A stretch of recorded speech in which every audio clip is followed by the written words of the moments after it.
Doctor A. K. B. Sinha ने एक बार बक्सर से आरा आने के दौरान प्रेतों से संबंधित एक आपबीती कहानी सुनाई थी। उन दिनों वे छपरा सदर अस्पताल में पदस्थापित थे। एक रोज़ की बात है, अस्पताल से रात करीब 12 बजे घर लौट रहे थे। तेज़ बारिश हो रही थी। उन्होंने अभी अपने कपड़े भी नहीं बदले थे कि दरवाजे पर ज़ोरों की दस्तक होने लगी। मैंने दरवाज़ा खोला तो देखा एक 20-22 साल की लड़की खड़ी है। उसने बताया कि उसके पिताजी की तबीयत बहुत ख़राब है, मैं चलकर देख लूँ। मैंने उसे बताया कि मैं रात में मरीज़ नहीं देखता। इस पर वे बहुत गिड़गिड़ाने लगी। मेरी पत्नी को दया आ गई। उसने कहा कि इतना कह रही है तो जाकर देख लीजिए। मैं अनमना सा बाहर निकला, अपनी कार निकाली और उसे बैठने का इशारा किया। सुनसान सड़कों से होते हुए हम शहर से 5-7 किलोमीटर दूर एक कस्बे में पहुँचे। वहाँ आबादी से कुछ पहले ही मकान के बाहर रुके। लड़की ने मेरा बैग उठाया और मुझे लेकर अंदर गई। वहाँ एक बुजुर्ग व्यक्ति खाट पर लेटा हुआ था। उसकी हालत गंभीर थी। उसके सिरहाने 2 महिलाएं खड़ी थीं। मैंने उनकी नब्ज़ टटोली तो बर्फ़ सा ठंडा लगा। शरीर भी ठंडा था। उसमें जीवन की कोई लक्षण नहीं थे, लेकिन वो धीरे धीरे कुछ बोल रहा था जो समझ में नहीं आ रहा था।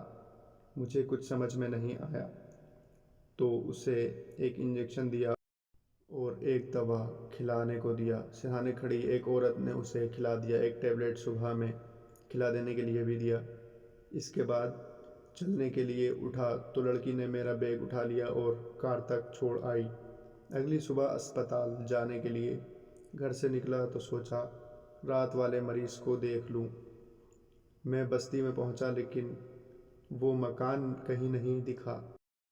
मैं बस्ती में लोगों से पूछने चला गया। घटना की जानकारी देने पर लोग मुझे हैरानी से देखने लगे। एक बुजुर्ग ने बताया कि ऐसा कोई परिवार इस बस्ती में नहीं रहता।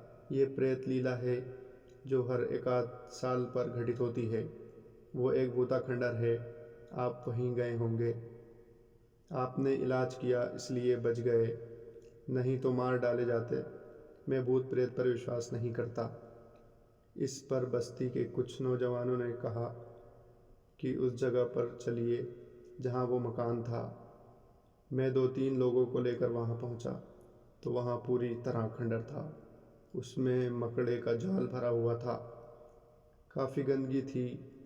वहाँ मेरी कार के पहिए का स्पष्ट निशान दिखा और खंडर में मारा इंजेक्शन और दवा पड़ी थी। मैं चुपचाप वहाँ से वापस लौट आया। घर पर पत्नी और बच्चों को ये बात नहीं बताई। कुछ महीने बाद मेरा तबादला हो गया। दूसरे शहर में जाने के बाद पत्नी बच्चों को उस रात की घटना की पूरी जानकारी दी।